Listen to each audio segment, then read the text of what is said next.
When I make my retro databases, I come across many interesting stories from the past. While working on my latest database, the 1986-87 season, I stumbled over a story from 1989 that deeply shocked me. It left me saddened for the people involved and the families, but also with disbelief. Why had I never heard about this story before? As a football history buff, I want to make my contribution to keep stories like this one alive and share it with as many people as possible, as I feel it's very important that we don't forget significant tragedies like the one that happened to the Colourful 11.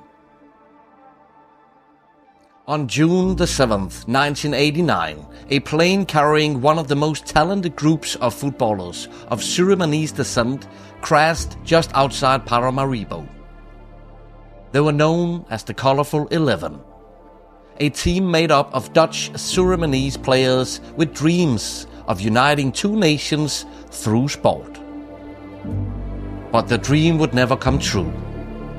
This is the tragic story of Surinam Airways Flight 764 and the team that never got to play.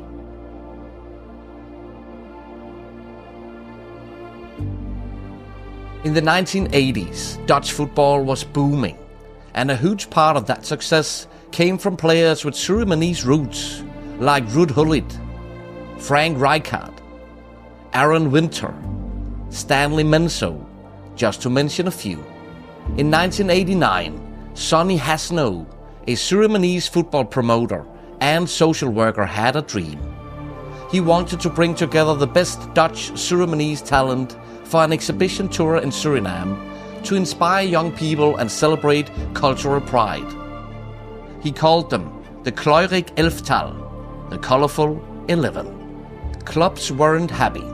Many players were told not to go, either due to scheduling or safety concerns. Some obeyed, others, including 15 players, decided to go anyway. It was a once-in-a-lifetime chance to represent the roots. On the evening of June 6, 1989, the players boarded Surinam Airways Flight 764 in Amsterdam. It was a McDonnell Douglas DC-8 with a stop in Trinidad before heading to Paramaribo in Suriname. On board, 187 people.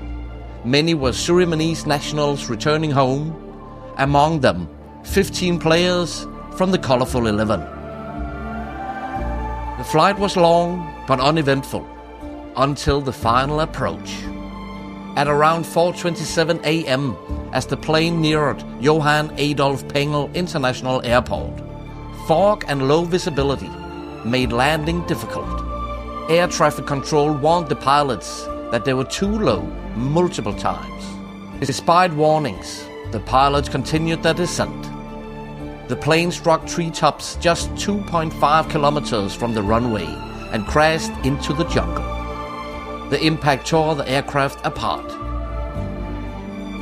176 of the 187 people on board were killed. It was, and still is, the worst aviation disaster in Surinamese history. Of the 15 players from the Colourful 11, 12 died in the crash. Only 3 survived. Among the dead were Lloyd Duisberg, a goalkeeper for Ajax, and multiple young players on the rise. 3 players survived the crash. Siggy Lenz, who were 25 years old at the time, would never be able to play football again due to a complicated pelvic fracture.